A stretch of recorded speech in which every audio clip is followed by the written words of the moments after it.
Hello, welcome back to Aetheral Space, 13.83, Implements of Light. We are drawing ever closer to the end of Arc 13. Are we? Yeah. I feel like we're drawing ever sort In of. fact, it ends next chapter. I'm about to be driving off a cliff in a minute here because I don't like what's happening in this fight. I don't feel good about it, Tan. What do you think meant to feel good about it? Musashi will win, right? Why would I tell you? I don't know, because I've been so good. As a treat, you'll spoil the story for me? No. He's not gonna win, is he? You will read the story and information will be revealed. There are tears in my eyes, because I know this only ends with death or more sad Musashi. Here we go. A toy Musashi's heart had stopped twice tonight.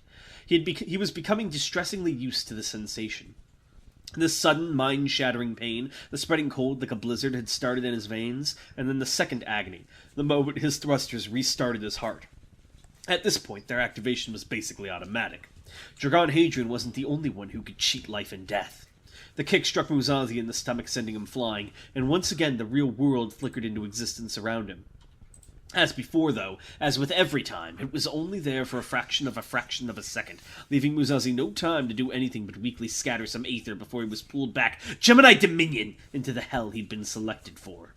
Hadrian was timing his attacks well. He was making sure to launch Musashi as fast as possible before deactivating his Dominion, leaving Musashi no time to adjust his path before he got recorded again.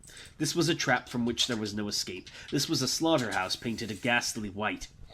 That's what you think, isn't it, Hadrian?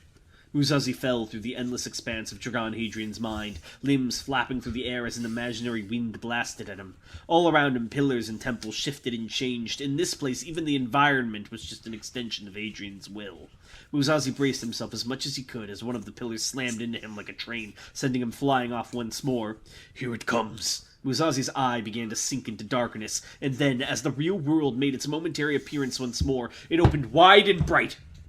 He had not been spending this time in idleness, bemoaning his own pain and allowing himself to be beaten. He was a special officer of the Supremacy. He was a warrior.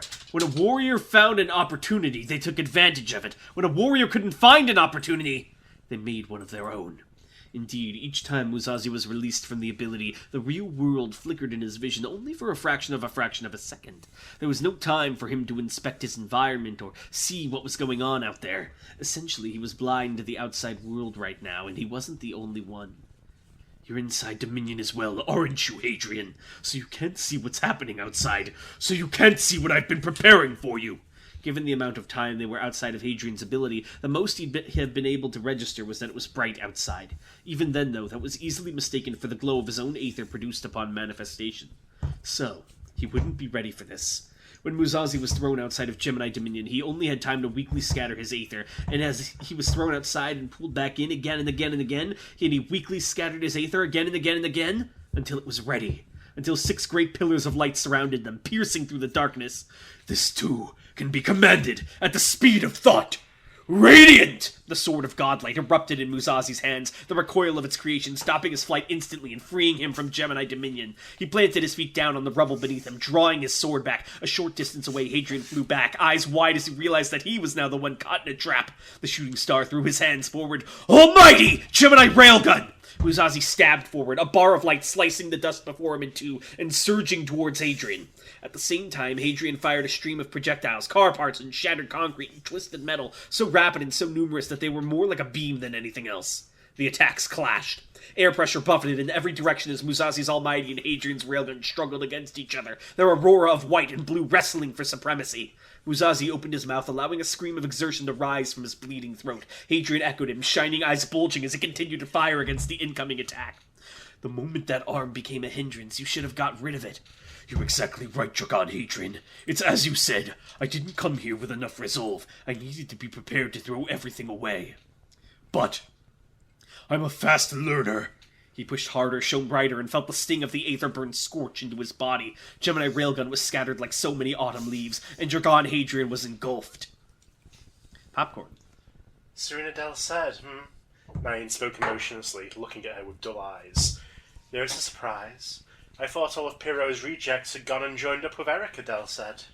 Serena furrowed her brow, and Bruno spoke through her mouth. What did you say? Oh, you haven't heard? Lion said, a strange note of bitterness entering his voice.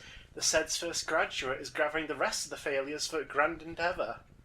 Honestly, I mean, this is what I'm talking about. You don't know anything, you don't understand anything, and yet somehow you're so much worthier. It's a joke. What are you talking about? Serena asked. Ruth hung above, impaled, unable to do anything but watch. She wanted to jump down. She wanted to fight. More than anything, though, she wanted to say, "Run. Get out of here. You can't beat him. I can't beat him either. I thought I was strong now, but I'm not. It doesn't matter how hard I can hit. I'm still the same person. I'm still the same failure. I failed Ellis. I failed Alice. I failed Rex. I failed Skipper. And now I'm failing you too, because you have to try and save me. You shouldn't. There's no need. I don't deserve it. I abandoned you. I came here without even thinking about you because I wanted revenge. I was only thinking about myself again and again." She blinked and her eyes were wet. "So why did you come here?" She swallowed and her throat burned. "Why are you helping me?" She breathed and her lips spread into an involuntary, tear-tasting smile. "Why are you still my friends?" Finally, success! Ruth pulled herself off the spike and dropped down to the ground on one knee, plates from the dial set already manifesting to cover her wound and stop the bleeding. Red Aether coursed around her body. She looked up, her hair shining orange, and grinned. Serena's eyes flicked from Nyan to Ruth, and a little half-smile curled her own lips. Despite the situation, despite the odds, despite the enemy, it was good to be together again. Still smiling, she took a step back, invisible sword at the ready. Still expressionless, Nyan just stood there for a moment. He closed his eyes, he sighed, he turned on his heel, and he began to walk away. This is what every character in Aetheral Space should do. Just leave the situation. You don't have to die for this. Ruth rose to her feet. "Huh?" Nyan said nothing as he just continued to stroll towards the forest of blades he created, behind which Tola and the other soldiers were surely waiting. Oh, popcorn. Hey, there's a world where Marie was like zooming towards Ranavalona, and at the last moment he just smiles, grins, turns around, walks away. He's like, "Don't even worry about it." Hey! Ruth called after him. "Where the hell do you think you're going?" Nyan glanced over his shoulder, his black eyes like twin pits. "I was hoping to cause trouble until the shepherdess had no choice but to come out," he muttered, morose. "But seeing your friend there spoiled my mood. I don't feel like it anymore, so I'm leaving." Ruth blinked. "What?" "Bye," Nyan said casually, turning back towards the blades. Only, he paused for a moment. "Now that I think about it, I bet you're both hoping to speak with Dragon Hadrian here, aren't you?" He glanced back at them, putting his knuckles to his lips. Ruth realized with a start they were the knuckles of his right hand, the one that Serena had cut off. When had it come back? She hadn't even noticed. Was this guy like Dragon? "If you are hoping to speak to Dragon Hadrian," Nyan giggled, "I'd hurry. Otherwise you might lose your chance to say goodbye." For a moment, as Nyan began weaving his way throughout the network of blades, Ruth still thought about going after him. Bruno grabbed her arm. "Let's go," he said urgently. "Right," Ruth replied, and turned away from that dark star. Ooh! Dragon Hadrian's heart was gone. That much even a toy Musashi could tell. If he'd had a heart in his chest or a brain in his skull, he'd have died the moment a full-power Radiant Almighty had struck him head-on.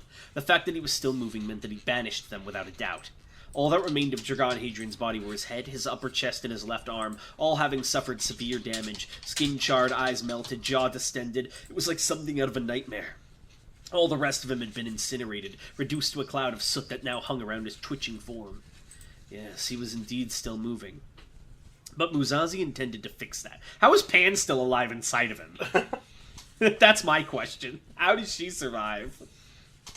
Well, they're like the same bodily entity at this point. Sure. He shot forward, seizing hold of Hadrian by the neck and dragging him along as he made his way out of the ruins of the building. One eye coalesced into solidity inside Dragon's socket, dilating as he saw his situation. He knew this was it. When he'd been struck with a weaker form of Radiant Almighty, he'd had to keep Musashi at range while he recovered. Now, after being devastated by its full might, he was already in the full moon's grip. And I'm not done! The collapse of the building had certainly done damage, levels falling on top of each other, wrecking machinery, splitting pipes. Up ahead, through the newborn tunnel Musashi was using to exit the building, was one of those pipes. It had been wrenched open by pressure and was belching water up into the air. It's not nearly enough, but the two of them passed through the shower. Overdrive! Their two forms became a single blur and shot straight out of the building and up into the sky, splitting the clouds as they went. Their sheer speed was such that Dragon's right arm, which had just begun to regenerate, was stripped away by the friction and sent flying off into the night. Wind buffeting against the remains of his hair, Hadrian opened his mouth and screamed, the words slurred by melted lips. Musashi! I have nothing left to say to you. Countless blue stars twinkled in the air around them, and a second later a rain of Gemini railguns surged inwards towards Musashi. He spun around, dodging them, even using Hadrian as a shield to ward off a few, but it wasn't easy. The only arm that was even remotely usable was the one holding Hadrian's neck. When he'd aether burned earlier, he'd diverted the damage to his other arm. It was now little more than a rough lump of splintered bone and crystal blood. He has crystal blood? Is he? His blood turned into crystal when he aether burned. Wait, is he a Lichtenberger? Is he? Well, or is this just its own? His flavour, but if he was to do a full aether burn and die from it, it would make a Lichtenberg. That's so cool! We canonized Lichtenbergs. I'm doing a little dance. Even so, he swung it like a club, deflecting a railgun aimed at his head. He'd use anything he'd had. As Hadrian's lips reintegrated, he spat. Did you tell the heir what you did to her father, or were you waiting for her birthday? Musashi smiled. An attack of words, Hadrian? That shows me you're getting desperate.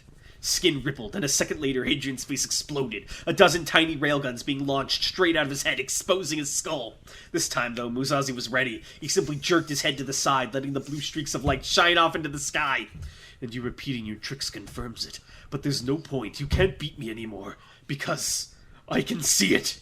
Clear as day, shining even in this tempest stretching out before him, the golden path that Negan Rush had once spoken of, the road that would lead you to victory every time, as long as you walked it, as long as you saw it, not with your eyes, but with the sense that only a warrior had. I know this. I know you're too evil to let me have this. I don't believe this for a moment, but I want to believe.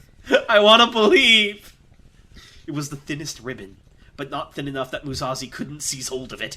Musashi and Dragon spun over and over, as if they were dancing a crazed waltz in the middle of the night's clouds. For a moment it looked like Musashi's grip on Dragon's neck was loosening, but no, he adjusted it, slipping behind Dragon instead and wrapping his arm around his throat in a headlock. All around them, a painted galaxy of stars spread out, countless railguns aimed inwards, ready to fire upon Musashi and Dragon both. It seemed Hadrian didn't care how much he damaged his own body as long as he got Musashi to let go. He snarled and snapped at empty air, keen and animal focus, lining up his shots as best he could, but no. Radiant ablaze! Blades of light erupted from Musashi's body like the quills of a hedgehog, impaling Hadrian in half a dozen places. A blood-curdling scream echoed throughout the air, echoed through the sky, even as Hadrian's remaining arm was severed, dropping far, far below, to the arena of the Absolute that was now a tiny dot beneath them. Musashi had returned them to where they'd started, and now it was time to drop. A hand around his throat. Pain, helplessness. A hand around his throat. A hand around his throat! If only you'd never existed. If only you'd never existed. If only you'd never existed! Dragon screamed, Stop it! A toy Musashi did not stop it. He whirled them around one last time, so they were both facing the arena, and began his victory. With a crack of white aether, it shot them forth with such speed that their skin began to flake away. A bit there, sorry. Oh, sorry. With a crack of white aether, a thruster emerged from Musashi's back, so huge it dwarfed both him and Hadrian. With a rumble of white aether, it shot them forth with such speed that their skin began to flake away. With a roar of white aether, it blasted the two of them down towards the distant arena. The full moon and the shooting star carving a white line across the sky. Oh, and now he's Oh, never mind. I thought he was mirroring Chael here. Dragon fell. Well, he is. That was intentional. Who's this talking now, Dragon? Dragon, yeah. I wanted to beat you. In the end, I suppose that's what I wanted most. Maybe not even to beat you, but to prove that I could. To prove it to myself. To prove it to Skipper. I don't know. I needed to prove to someone that I wasn't the same person as I was on Kalis Breck. That I wasn't a leaf being blown in the wind anymore. I wanted to prove that I was the hurricane now. I wanted to prove I was strong. I thought I didn't buy into that bullshit.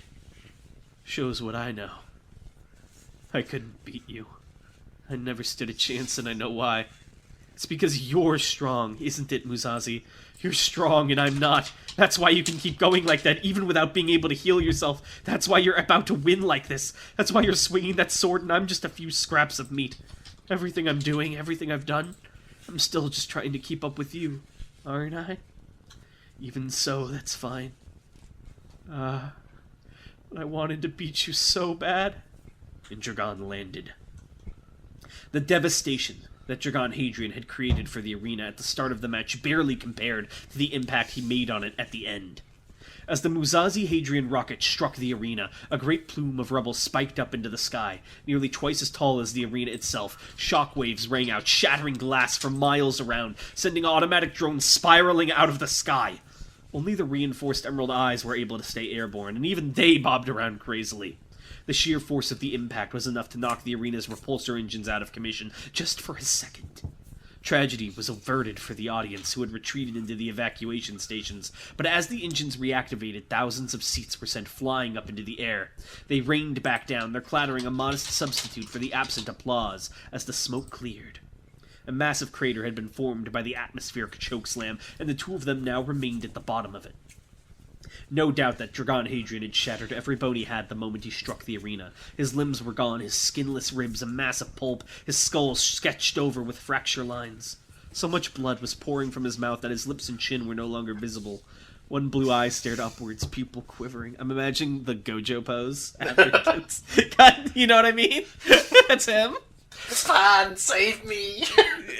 You truly were magnificent, Hadrian. And a toy Musashi stood over him.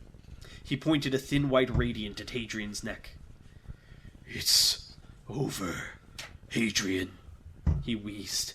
Dragon tried to say something in response, but whatever words he might have managed were lost beneath the gurgling of his blood. I know, Musashi muttered, exhausted. Your brain and your heart, probably most of your other organs. They're inside your aether, aren't they? The only reason the rest of you is still here is because my infusion interferes with your exterior, but... 6 pillars exploded into life around the rim of the crater, creating an incandescent halo behind Musashi's head. If those organs have no body to return to, it's all the same, isn't it? The 6 lights flowed as one into Musashi's radiant, building upon it, reinforcing and empowering it until it was like a holy blade, an auger of light that would incinerate whatever it struck. Dragon's eye widened as the shining sword was reflected off it. He knew just as well that this time there was no escape. Point blank, with his body already this damaged, it would destroy him down to the atom. Radiant! Musashi raised his weapon up high. Blue aether flashed, and Dragon raised his. Musashi stomped. The flash of aether hadn't been an attack. It had been Dragon retrieving something from his recording, partially manifesting it so he could hold it up without hands. He continued to stare up at Musashi, eye wide, his pupil a gleaming blue pinprick. A vaporous breath poured from his open mouth as slowly his tongue and lips began to return. What he was holding before him was the screen of a script, bordered by fizzling blue aether. At the sight of that screen, a toy Musashi's attack had immediately stopped. The pillars of Radiant Almighty continued to roar around them, but their specks of light froze mid-drift, unused. Musashi's arms trembled, even as they held the weapon that would finish Dragon Hadrian with a single swing. On the screen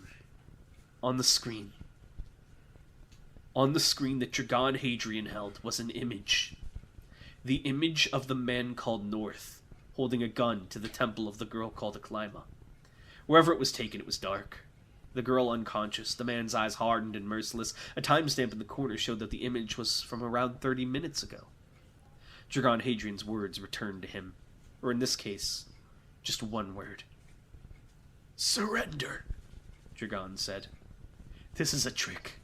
This is a trap. Even if it's a real picture. Reports of Hadrian's subordinates say he can weave illusions. There's no guarantee that's Aklyma. It could be anybody. It could be nobody. Please, Musashi whispered. Surrender, Dragon said. That girl is already my enemy. If I were to become supreme, when I become supreme, she would go after me. I'd have to fight her anyway. I'd have to kill her anyway. It's all the same result. Don't, Musashi whispered. Surrender, Dragon said. Didn't you already decide? Atoy Musashi? I thought we'd done this! I thought you'd already resolved yourself to throw everything away! Your honor, your dignity, your self-respect as a warrior! You already threw her away, didn't you? You already made this choice! So what right have you to try and pick her up again? Atoy Musashi! You promised Marie, didn't you?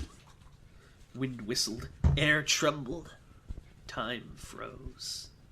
And before an audience of staring green eyes, Atoy Musashi spoke.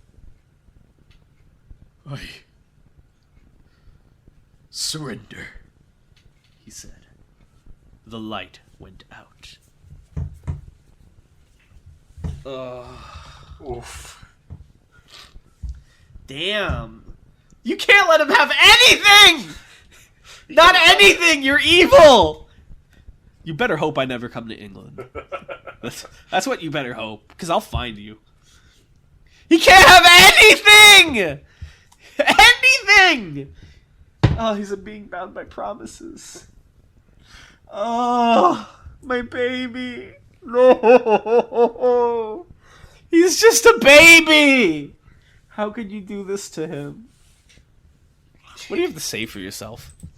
Musashi suffers because he walks down a path he is unsuited for. Unsuited for?! Radiant Almighty. That's all I have to say to that. Surrender. Holds up a picture of Anomalous. Please, don't. It's Hamilton holding Anomalous at gunpoint. No. I'm like distraught. Oh. Okay, what's our... Weiser asks, was Herschel the founder of the Tree of Might? I don't recall any other references to that name outside of 13.36. Yes, he's name dropped once by the shepherdess who's like, sees the Tree of Might, who's like, oh, Herschel would be happy. Yes, he was the founder of the Tree of Might. Cool. That's great.